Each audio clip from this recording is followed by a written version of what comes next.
ఈవీ9 national news కు స్వాగతం. ముందుగా హెడ్లైన్స్. రాహుల్ కి ముద్దు పెట్టిన యువకుడు చితక్కొట్టిన సిబ్బంది. పాలమూరు జిల్లా బిడ్డ జాతీయ నేతగా ఎదగడం గర్వకారణం సీఎం రేవంత్ రెడ్డి. వైఎస్ జగన్ అధికారంలోకి వస్తారనే భయం చంద్రబాబులో మొదలైంది అంబటి రాంబాబు. యాదాద్రి పుణ్యక్షేత్రంలో భక్తుల రద్దీ, నరసింహస్వామి దర్శనానికి 2 గంటల సమయం. కాంగ్రెస్ పార్టీ అగ్రనేత రాహుల్ గాంధీ చేపట్టిన ఓట్ చోర్ యాత్రలో కీలక ఘటన చోటు చేసుకుంది. బైక్ నడుపుతున్న రాహుల్ గాంధీకి ఓ యువకుడు అకస్మాత్తుగా వచ్చి ముద్దు పెట్టాడు. ఈ ఊహించని పరిణామంతో రాహుల్ గాంధీతో పాటు ఆయన భద్రతా సిబ్బంది ఒక్కసారిగా షాకు గురయ్యారు. భద్రతా సిబ్బంది వెంటనే తేరుకొని ఆ ముద్దు పెట్టిన వ్యక్తిని గట్టిగా పక్కకు లాగి 2 కొట్టారు. అయితే యువకుడు ముద్దు పెట్టిన రాహుల్ గాంధీ మాత్రం తన బైక్ను ఆపకుండా ముందుకు సాగిపోయారు. విద్యార్థి నాయకుడి నుంచి అంచెలంచెలుగా జాతీయ స్థాయి నాయకుడిగా ఎదిగిన సురవరం సుధాకర్ రెడ్డి గారి మరణం తీవ్ర ఆవేదనకు గురిచేసిందని తెలంగాణ ఉద్యమంలో తన వంతు పాత్ర పోషించిన చిరస్మరణీయ ముద్ర వేసుకున్న వ్యక్తి సురవరం సుధాకర్ రెడ్డి ప్రత్యేక తెలంగాణ కోసం ఆనాడు కేంద్ర ప్రభుత్వం ఏర్పాటు చేసిన కమిటీ ముందుకొచ్చి మద్దతు తెలిపి మాతో నడిచిన వ్యక్తి కామ్రేడ్ సురవరం సుధాకర్ రెడ్డి. సురవరం సుధాకర్ రెడ్డి గారిని లేని లోటు తీర్చినది వారి కుటుంబ సభ్యులకు, కమ్యూనిటీ పార్టీకి, ప్రజా ఉద్యమాలు చేసిన వారికి మా నాయకుడి తరఫున, మా పార్టీ తరఫున ప్రగాఢ సానుభూతి తెలియజేస్తున్నట్టు కేటీఆర్ వ్యాఖ్యానించారు. మహనీయులు పెద్దలు సురవరం సుధాకర్ రెడ్డి గారి మరణం మా అందరినీ కూడా తీవ్రమైన ఆవేదనకు, తీవ్రమైన దిగ్భ్రాంతికి గురిచేసింది. వారు అంచెలంచెలుగా ఒక విద్యార్థి నాయకుడిగా తన ప్రస్థానాన్ని ప్రారంభించి ఒక జాతీయ పార్టీకి జాతీయ స్థాయిలో ప్రధాన కార్యదర్శిగా 7 ఏళ్ల పాటు బాధ్యతలు నిర్వహించడం అంటే సామాన్యమైన విషయం కాదు. నిబద్ధతతో మొదటి నుండి ప్రజల పట్ల ఒక స్పష్టమైన ప్రజా సమస్యల పట్ల ఒక స్పష్టమైన అవగాహనతో అన్ని ప్రజా సమస్యల విషయంలో కూడా క్రియాశీలంగా వ్యవహరించిన సురవరం గారు మన మధ్య లేకపోవడం అనేది ప్రజా ఉద్యమాల్లో పనిచేసిన ప్రతి ఒక్కరికి కూడా తీరని లోటు. ముఖ్యంగా తెలంగాణ ఉద్యమానికి సంబంధించిన మాట మాట్లాడాల్సి వస్తే ఆనాడు కమ్యూనిస్ట్ పార్టీ ఆఫ్ ఇండియా ముందుకు వచ్చి పెద్దలు ప్రణబ్ ముఖర్జీ గారి కమిటీ ఆనాడు కేంద్ర ప్రభుత్వం ఏర్పాటు చేస్తే యూపీఏలో ముందుకు వచ్చి ఆనాడు కమ్యూనిస్ట్ పార్టీ ఆఫ్ ఇండియా మద్దతు తెలపడం, పార్లమెంట్ ఉభయ సభల్లో కూడా వారు మద్దతు ఇవ్వడం, మా వినోద్ గారు అదేవిధంగా మా గౌరవ పార్లమెంట్ సభ్యులందరూ ఆనాడు ప్రత్యేకంగా జాతీయ స్థాయిలో సురవరం సుధాకర్ రెడ్డి గారు కూడా ఆనాడు మాతో కలిసి నడిచిన వారు. ఆ రోజు జాతీయ స్థాయిలో వారితో పాటు కలిసి పనిచేసే ఒక అవకాశం కూడా మా పార్టీకి కలిగింది. వాళ్ళ పెద్దలు కేసీఆర్ గారు వారితో ఉన్న తన అనుభవాలను కూడా గుర్తు చేసుకుంటూ వారి తరఫున అదేవిధంగా మా పార్టీ తరఫున కూడా మరి కమ్యూనిస్ట్ పార్టీ ఆఫ్ ఇండియాకి అట్లాగే ఈ రాష్ట్రంలోని ప్రజా ఉద్యమాల్లో పాల్గొన్న ప్రతి ఒక్కరికి, వారితో పాటు ముఖ్యంగా సురవరం గారి కుటుంబం వారి శ్రీమతి విజయలక్ష్మి గారికి, వారి అబ్బాయి కపిల్ గారికి, అదేవిధంగా కమ్యూనిస్ట్ పార్టీ ఆఫ్ ఇండియా అభిమానులకి, కార్యకర్తలందరికీ కూడా మా పార్టీ తరఫున, మా పార్టీ అధ్యక్షులు కేసీఆర్ గారి తరఫున హృదయపూర్వకమైన వినమ్రమైన నివాళులర్పిస్తూ వారి లేని లోటు పూడ్చలేనిది, వారి కుటుంబానికి ఈ సందర్భంగా మనోధైర్యంతో నిబ్బరంతో ముందుకు పోవాలని మనస్ఫూర్తిగా కోరుకుంటూ వారికి మాన్యవారు. ఇక్కడ రాజీపడని సిద్ధాంతాలతో రాజకీయాల్లో ఎదిగిన నేత సురవరం సుధాకర్ రెడ్డి అని తెలంగాణ సీఎం రేవంత్ రెడ్డి అభివర్ణించారు. ఆదివారం హిమైత్ నగర్లోని సిపిఎం కార్యాలయం ముగ్ధం భవన్లో సురవరం సుధాకర్ రెడ్డి భౌతిక కాయానికి సీఎం రేవంత్ రెడ్డి ఘనంగా నివాళులర్పించారు. అనంతరం సీఎం రేవంత్ రెడ్డి మాట్లాడుతూ పేదలు, బహుజనుల కోసం పోరాడిన నేత సురవరం సుధాకర్ రెడ్డి అని పేర్కొన్నారు. లాల్ సలాం లాల్ సలాం ఇదే మా లాల్. రాష్ట్రంలో ఇప్పటికిప్పుడు ఎన్నికలు వస్తే చంద్రబాబు చిత్తచిత్తగా ఓడిపోవడం ఖాయమని మాజీ మంత్రి అంబటి రాంబాబు స్పష్టం చేశారు. రాజమండ్రిలో అంబటి రాంబాబు మీడియాతో మాట్లాడారు.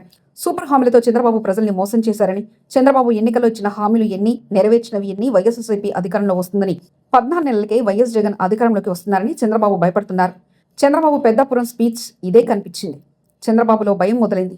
భూత వైద్యుని సంప్రదిస్తే ధైర్యం వస్తుంది.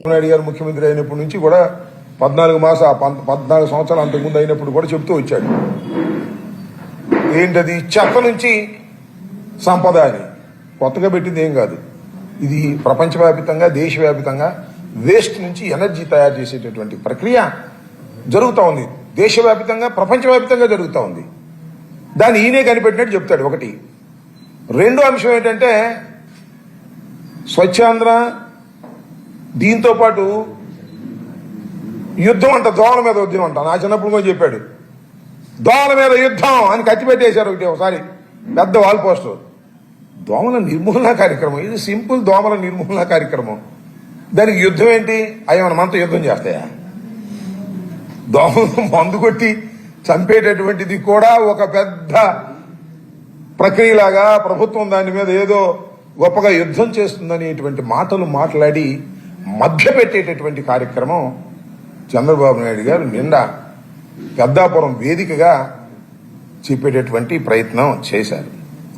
అయితే ఇక్కడ నాకు ఆశ్చర్యకరమైనటువంటి అంశం ఏంటంటే, మొత్తం ఆ ఉపన్యాసాన్ని అంతా కూడా అద్యాంతం నేను విన్నాను. ఎందుకంటే ఏదైనా మాట్లాడవలసి వస్తుందేమోనని విన్నాను. విన్నప్పుడు నాకు అనిపించింది ఒకటే, చాలా కాన్ఫిడెన్స్ లూజ్ అయిపోయాడు పాపం చంద్రబాబు నాయుడు గారు. 14 మాసాలకే తిరిగి మళ్ళా జగన్మోహన్ రెడ్డి గారు వచ్చేస్తున్నారనేటువంటి భావన మొత్తం ఉపన్యాసంలో మీరు చూడండి. రాష్ట్రంలో ఉన్న ప్రజానీకం మరొకసారి పరిశీలించండి. జగన్మోహన్ రెడ్డి గారు వచ్చేస్తున్నాడు మళ్ళా అనేటువంటి ఒక భయం ఆయనలో చాలా స్పష్టంగా కనిపిస్తోంది. ఈ రాష్ట్రంలో అధికారంలోకి వచ్చినటువంటి ప్రభుత్వం ఏదైనా ఒక సమావేశం పెట్టినప్పుడు ఏం చెప్తారు? ఆ ప్రభుత్వం చేస్తున్నటువంటి ఘనకార్యాల గురించి, లేదా వారు అమలు చేస్తున్నటువంటి సంక్షేమ కార్యక్రమాల గురించి చెప్తారు. సహజంగా చెప్తారని ఎదురు చూస్తాం. నిన్న జరిగినటువంటి ఆ ఉపన్యాసంలో మోర్ దాన్ 50% జగన్మోహన్ రెడ్డి గారిని విమర్శించటమే, జగన్మోహన్ రెడ్డి గారి యొక్క వ్యక్తిత్వం మీద బురద చల్లటమే. అయిపోయిన కథని చెప్తున్నాడు. ఎలక్షన్ ముందు కూడా చెప్పాడు. కోడి కత్తి అంటాడు, గులకరాయి అంటాడు, బాబాయ్ హత్య అంటాడు. బాబాయ్ హత్య సిబిఐ ఎంక్వైరీలో ఉంది కదా, నడుస్తూ ఉంది కదా, దాని గురించి చెప్తాడు. మొన్న మా గుంటూరులో టైర్ కింద పడిపోయిన ఆయన గురించి చెప్తాడు. దాని మీద స్టే కూడా ఇచ్చారు. ఈయన కేసు పెట్టాడు జగన్మోహన్ రెడ్డి గారి మీద, దాని మీద స్టే కూడా ఇచ్చారు. ఎప్పుడో గులకరాయి దెబ్బతగిలిందని దాని గురించి చెప్తాడు. జరిగిపోయిన కథ అంతా వెళ్ళవేస్తా ఉన్నాడు. అంటే భయం, జగన్మోహన్ రెడ్డి గారి మీద బురద జల్లాలనే భయం. మేము 15 మాసాల క్రితం జరిగినటువంటి ఎన్నికల్లో ఘోరంగా ఓడిపోయాం. కేవలం 11 సీట్లే వచ్చాయి. మేమందరం ఎలా జరిగింది, మళ్ళీ ఎలా రివైవ్ కావాలి, మళ్ళీ ఈ రాష్ట్రంలో పార్టీని శరవేగంతో ఎలా ముందుకు తీసుకువెళ్లాలని ఆలోచన చేస్తూ ఉన్నాం. అప్పటి నుంచి చంద్రబాబు నాయుడు గారేమో ఆయన చెప్తున్నటువంటి విషయాలు ఏంటంటే, మళ్ళా మమ్మల్ని రాకుండా ఎలా చేయాలి అనేటువంటి భావంలోకి వెళ్ళిపోయాడు. అంటే ఒక అభద్రతా భావంలోకి వెళ్ళిపోయాడు. మా కాన్ఫిడెన్స్ లెవెల్స్ పెరిగిపోయాయి. ఈ 15 మాసాల్లో చంద్రబాబు నాయుడు గారు మాట్లాడుతున్నటువంటి మాటలు కానీ, చంద్రబాబు నాయుడు గారు చేస్తున్నటువంటి చేష్టల వల్ల కానీ వైఎస్ఆర్ కాంగ్రెస్ పార్టీ మళ్ళా రివైవ్ అయిపోయింది, తిరిగి మళ్ళా అధికారంలోకి వస్తుంది అని మేము చెప్పటంలా. ఇంత పెద్ద పెద్ద మీటింగ్ పెట్టి ఆయన చెబుతున్నాడు. ఆయన చెప్పే కార్యక్రమం చేస్తున్నాడు. చాలా చిత్రం ఏంటంటే, మీ అందరికీ కూడా వివరిస్తా. వైఎస్ఆర్ కాంగ్రెస్ పార్టీ 2019లో అధికారంలోకి వచ్చింది. అప్పుడు అధికారంలోకి వచ్చినప్పుడు చంద్రబాబు నాయుడు గారు తెలుగుదేశం పార్టీకి వచ్చినటువంటి ఓట్ షేర్ ఎంత అంటే 39.17తో వాళ్ళు 23 సీట్లు గెలుచుకున్నారు.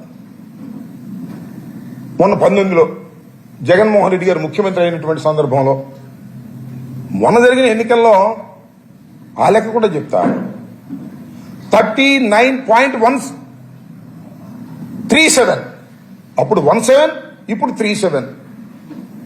అప్పటికన్నా తెలుగుదేశం పార్టీకి వచ్చినటువంటి ఓట్ షేర్ కన్నా 23 సీట్లు గెలుచుకున్నప్పుడు తెలుగుదేశం పార్టీకి వచ్చిన ఓట్ షేర్ కన్నా 11 సీట్లు గెలుచుకున్నటువంటి జగన్మోహన్ రెడ్డి గారికి వచ్చిన ఓట్ షేర్ 0.2 ఎక్కువ.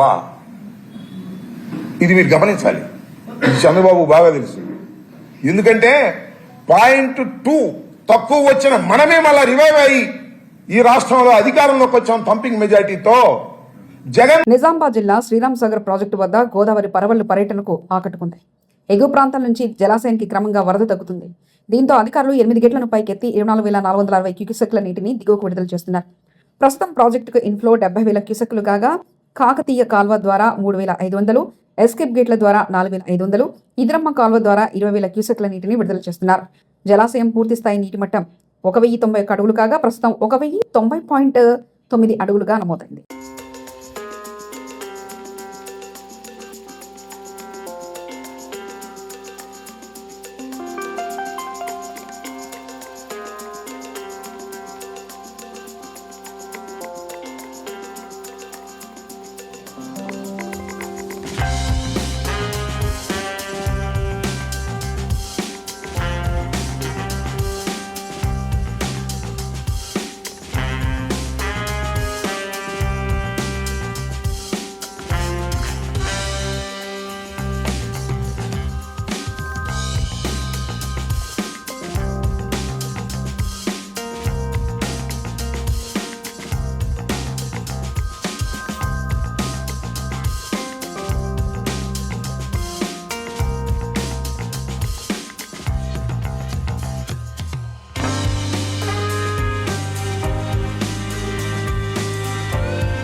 యాదాద్రి పుణ్యక్షేత్రంలో భక్తుల రద్దీ, నరసింహస్వామి దర్శనానికి 2 గంటల సమయం.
రాహుల్కి ముద్దు పెట్టిన యువకుడు చితక్కొట్టిన సిబ్బంది.